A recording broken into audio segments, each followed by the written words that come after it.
This week on FRC Media News, Fall River schools are in line for a sharp increase in its budget for next year. Meanwhile, water and sewer ratepayers in Fall River could face a significant increase.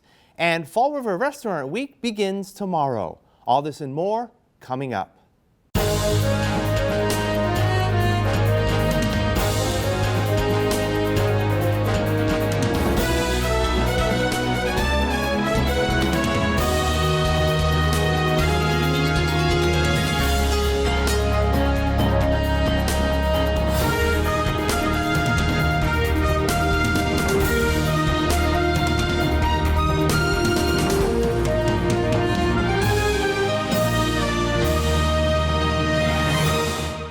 It's Thursday, March 23rd, 2023. This is FRC Media News. I'm Keith Tebow.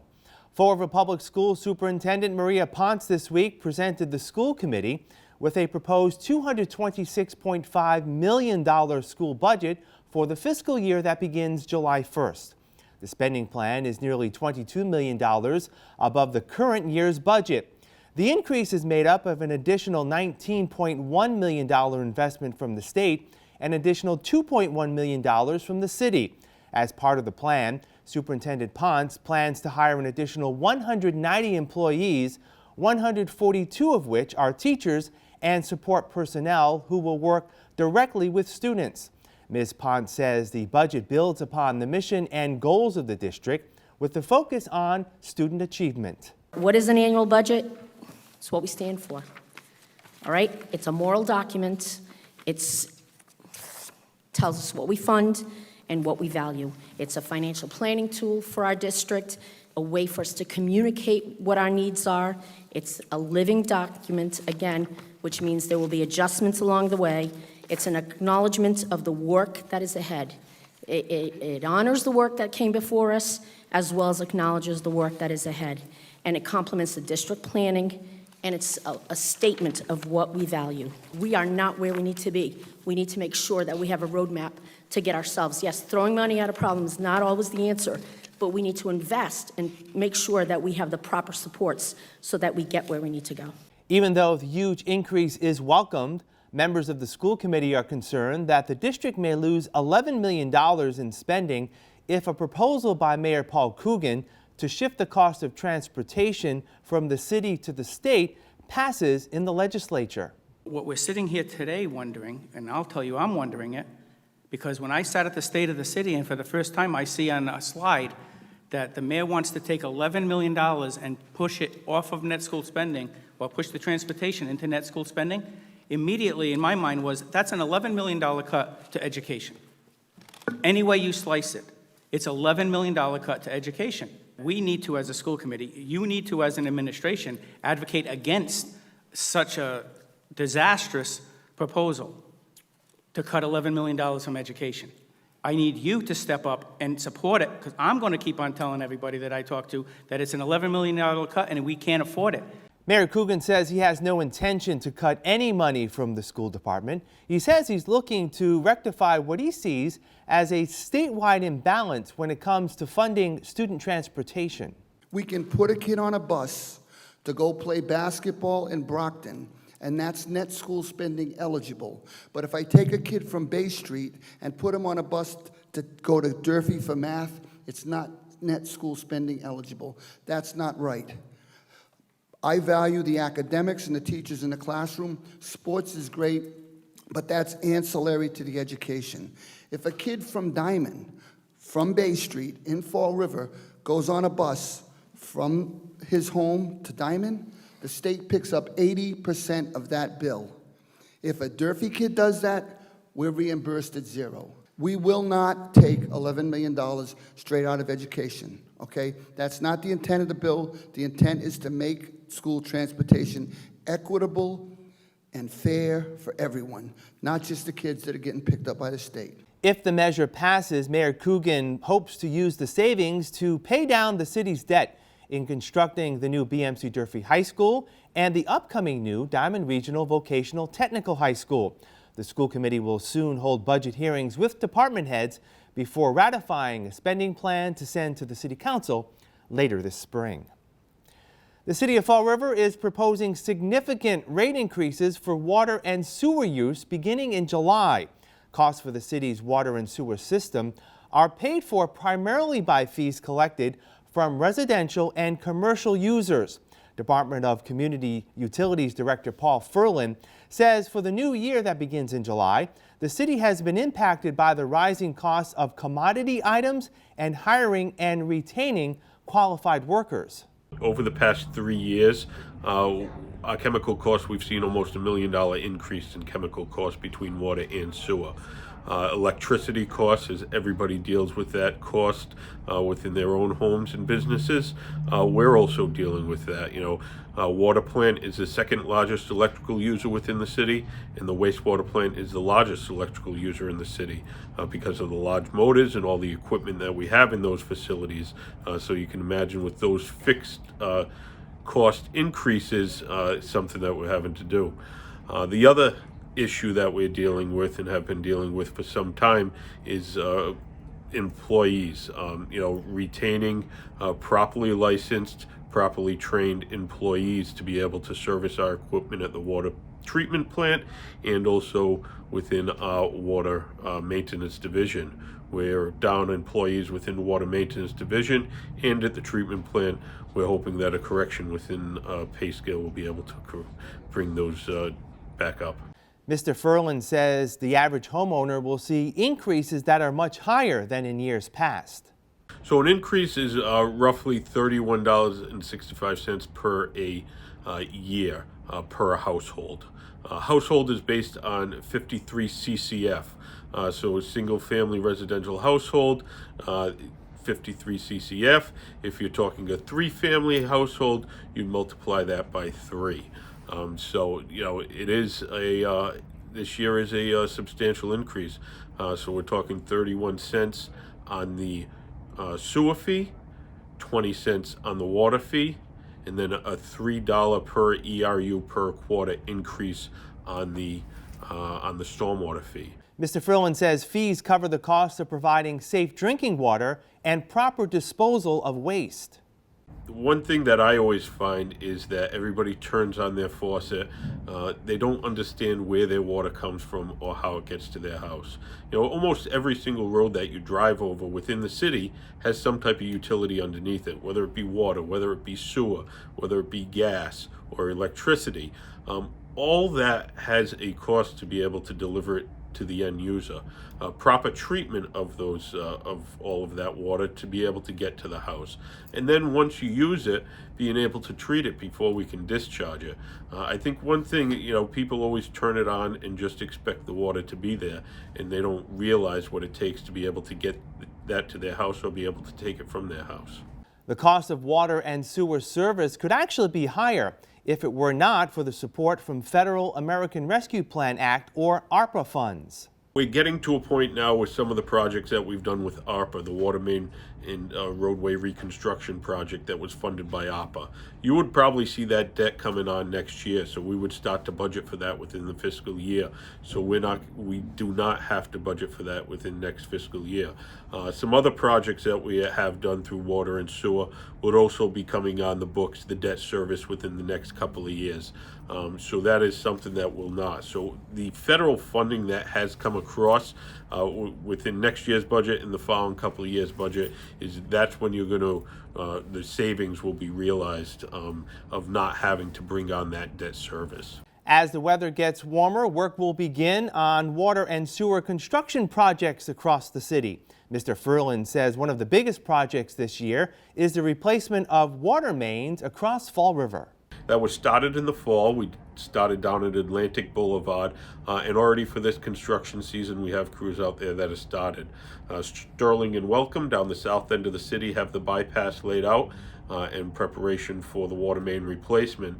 The big impact ones that are going to affect residents are going to be Oak Grove Avenue from Bedford Street to Locust. We'll be replacing that water main, and then President Ave from Ellsbury Street all the way up to Robeson Street, that water main will be replaced. After those water mains get replaced and the rest of the contract is completed, for water main replacement, we're going to be reconstructing those streets. So it'll be full reconstruction, full width pavement, as well as curbing and sidewalks to be redone within all those roads. The city's Special Charter Review Committee held another meeting this week, looking to make recommendations on how to make the city's foundational document better serve its residents. Committee Chair Rena Brown says since the committee has a short window to complete its work, it has shifted its focus. So we have the first meeting and we're going to go in order, right? And it was laborious and it was tedious, and we would have needed 5 years to get through the charter at that rate. So later on when I went back and thought about it, let's first do the portions of the charter that were challenged in court, were the subject of litigation, hot button issues. Let's do those first. Ms. Brown says at this week's meeting, the committee spent time discussing the selection of a city council president and vice president. Charter says that, after the election, at that first meeting, they vote for a president and vice president. And there was some discussion and even a motion on the table to change that. That motion was withdrawn, but there was extensive discussion about it. It stayed the same. We had to tweak the timeline a little bit up until, after the new council is sworn in, the city clerk calls the first meeting. Well, the charter says that the president calls all the meetings, right? The president of the council. So we recommended a change in that language. What'll happen is the outgoing president will call that first meeting because they're the president until the members are sworn in. So technically, the president of the outgoing council is still president of the council till the new ones are sworn in. The committee is also looking to change language that disqualifies a resident from running for city council or school committee if she or he currently holds another job with the city. The current charter, amended and passed by voters in 2017, set up this special committee to make recommendations on changes. Ms. Brown says since its passage, there has been well-warranted criticism as to its effectiveness. She's confident that despite a lot of work ahead, the committee will try to finish before its deadline in June. Do I think it's going to be done by June 1st? I think it's going to be close. So maybe the report is done, but the recommendation is to have 6 more months of meetings in order to submit a report with a new recommended draft of a new charter. We have this new charter and it gets adopted, and it's been challenged, 3 times unsuccessfully, right? So I hope, we have 4 lawyers on this committee. One would hope. Everybody's educated. We have public servants. We have a counselor. We have a school committee member. We have somebody from UMass Dartmouth, a neighborhood association, Mr. Campos. We get a lot of people on there. I would hope that we could have a substantial amount of it done by June 1st. The committee's next meeting is this Monday at 5 p.m. in Government Center. At that time, the committee is expected to take up the issue of when a mayor takes a temporary leave of absence and procedures for when a mayor vacates office. The City of Fall River and Viva Fall River will launch the latest edition of Fall River Restaurant Week beginning tomorrow. Patty Rigo, Executive Director of Viva Fall River, says the 2023 edition of Restaurant Week builds upon the success of last year's event. Last year we had 12 restaurants. We did it for 7 days and we only did dinner. So this year we were like, let's switch it up, and we have lunch and dinner. Not all the restaurants are doing both. Some are choosing to do one or the other. Some are doing both. But nonetheless, we do have a lunch option. We're doing it for 10 days. So that includes 2 different weekends, which I thought was really good if for people from outside the area wanted to come in. Weekends are a great time to get together with friends and spend a bunch of money on dinner. So 10 days, so that's March 24th to April 2nd. And this year we have 21 restaurants. So I'm really thrilled at the response. So we have Haitian, Lebanese, we have Southern barbecue, Caribbean, which is like Jamaican. We have Mediterranean, European, gluten-free, traditional American and American fusion, Mexican, and of course, Portuguese. Ms. Rigo says pricing for Restaurant Week will be straightforward. $15 per person for a 2-course lunch and $30 per person for a 3-course dinner. Prices do not include tax, beverages, or gratuity. We don't want this to be an extra strain on the business. This is supposed to be just a packaging of their menu items, the things that they feel represent their business and their cuisine. And it's just a way for them to get some extra new customers. And we really just want everybody to have a really pleasant and good experience. When you think of restaurants, it's not just the people who are like working, like the servers that you see or the people in the kitchen. I mean, it's a big industry. It's the people who, supply the food, who grow the food, who, the beverage distributors. I mean, it's a larger ecosystem, and that's really important to our local economy. It's something that we can really own, and we can really say we have a rich and amazing and often underrated culinary culture. And so if we really stand behind that and really start to promote that outside, I know people will come. People love food. I mean, that is the one thing that you may argue a little over whose food is better, but everybody loves to eat and everybody has to eat. So for me, this is a no-brainer, and I really think it's going to be something that's going to put Fall River in a much more positive light. More importantly, Ms. Rigo hopes Restaurant Week will entice visitors to experience Fall River's diverse food scene. One of the things when we're taking a closer look at tourism now, and not just how do you get people within the city to spend more money, but it's really about getting people from outside the city to take a look at Fall River in a different way. And we know that we have wonderful food, and I talk to a lot of people, and they also say it. So why aren't we yelling that from the rooftops? And that's kind of what Restaurant Week is. It's a nice entree, and kind of the pun intended, I suppose. It's a nice way for people to have an affordable excuse, if you need one, to come and try something new and come to Fall River and have an extremely affordable and excellent, authentic experience. And then you're going to come back again. It's going to change the way people think. Instead of having whatever negative perceptions you may or may not have, this is going to be a good experience, and you're going to want to have more good experiences. And that's what we're banking on. As a follow-up to a story we brought you last month, the votes are in, and a bakery in New Bedford has been crowned the winner of the Fall River and New Bedford Pasta Donata Throwdown. Congratulations to Goulart Square, New Bedford. They were the top vote getter regionally.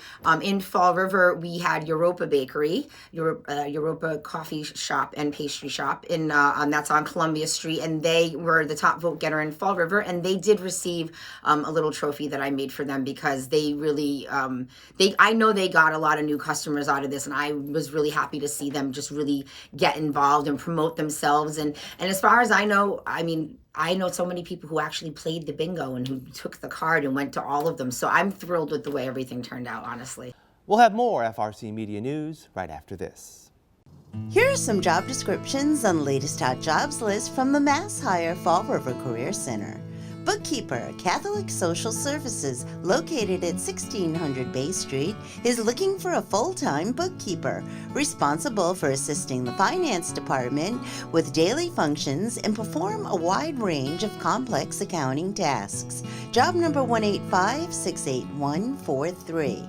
Engineer, New England Gas Company, located at 155 North Main Street, is seeking a full-time engineer, responsible for complex design engineering and managing gas system construction projects. Job number 186-01963. Dental Assistant, Health First Family Care Center, located at 387 Quarry Street, is looking for a full-time dental assistant to assist and perform a wide variety of patient oral health care services. Job number 185-13021. Banker, Citizens Bank, located at 501 Rodman Street, is looking for a full-time banker. For more information, call 508-673-1076. Family Service Association, located at 101 Rock Street, has an immediate need for the following full and part-time positions. Janitor, job number 186-01434. Direct Care Aide, job number 186-01394. For more information about these or other positions, visit Mass Hire JobQuest at jobquest.dcs.eol.mass.gov or call the Mass Hire Fall River Career Center at 508-730-5000. Welcome back. As we enter spring this week, the city of Fall River is working on expanding its street sweeping program. So we're going to have 2 more street sweepers coming on in April, I believe. Right now, we have 2 on the streets. I think if we get people's cooperation, they move their cars for half a day or a day and let us sweep these streets. I just know that some of the dirt has been sitting in those gutters for so long that we have to start breaking it up. And I am pleasantly surprised by how the streets look right now. I mean, we have a gentleman that lives across the street here in the Academy building, and I give him $20 out of my pocket to go pick up litter on Old 2nd Street and other areas of downtown. So, I mean, I'll do whatever I can to help clean the city. I think it's important. If the city looks good, it's reflected in the attitude of the people, and that's what we need to strive for. The mayor says plans are in the works to organize another round of citywide community cleanups, with the first expected later next month. Bristol Community College this week announced the signing of a new transfer agreement with Elms College in Holyoke. The agreement will allow Bristol students to seamlessly transfer to Elms to earn a bachelor's degree in biology or biotechnology. The agreement builds upon the work Bristol does in connecting students with 4-year institutions to further their educational career. At Bristol, we have around 1,000 students that transfer every year, and we work really hard to make sure that our transfer students have many opportunities, whether that's pursuing an education at a public institution here in Massachusetts or a private institution.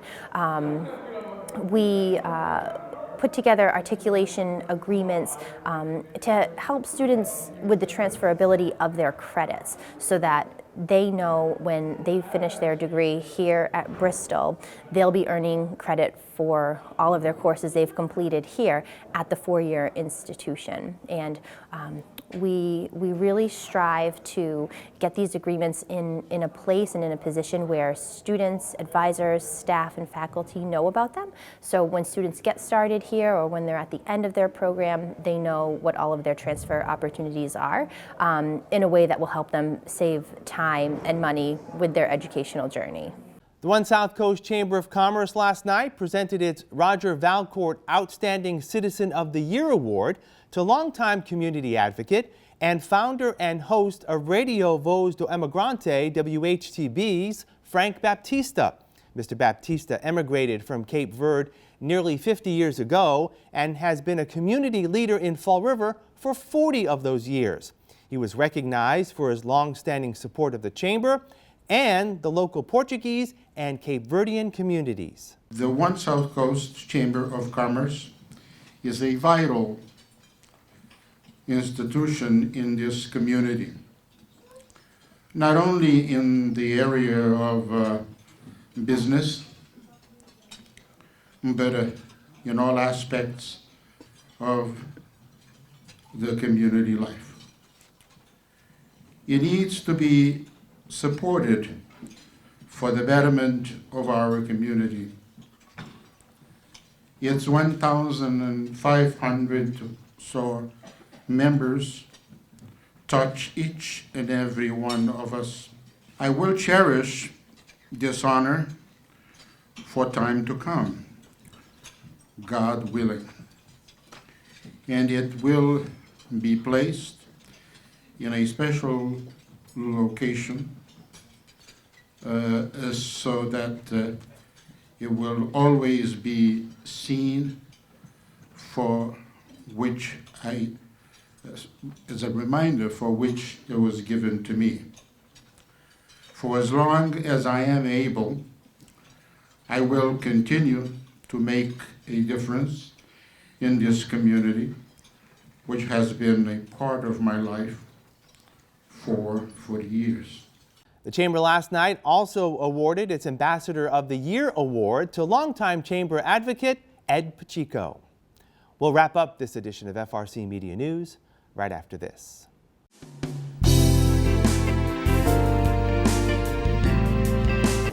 Hi, welcome to Hot Dogs and Cool Cats. Today with us we have Valkyrie. She is about 8 years old. We're assuming a pitty mix of some kind. She did come into us as a stray, but she is such a sweetheart. She gets along with cats. She gets along with all size dogs. She gets along with all people. Doesn't matter if you're male, female. Just happy to meet anybody and anything. And she is very smart. She does know a lot of her basic commands. Can you sit? Good girl. Good girl. She does love to go for nice long walks. She's playful. With her, because we don't have a known history how she is with children, we like to play it safe and have her with no kids younger than 12, so 12 and up would be fine with her. If you want to come meet Valkyrie, you can give us a call at Forever Paws Animal Shelter and make an appointment to come meet her. I know she would definitely love to meet you. If you go on our foreverpaws.com website, it'll have a lot of information about her and plus all of our other adoptable animals. Today we have Tilly. Tilly is just about to be about 10 months now, so she's not even a year yet, so I guess you could still consider her a kitten. Very big kitten.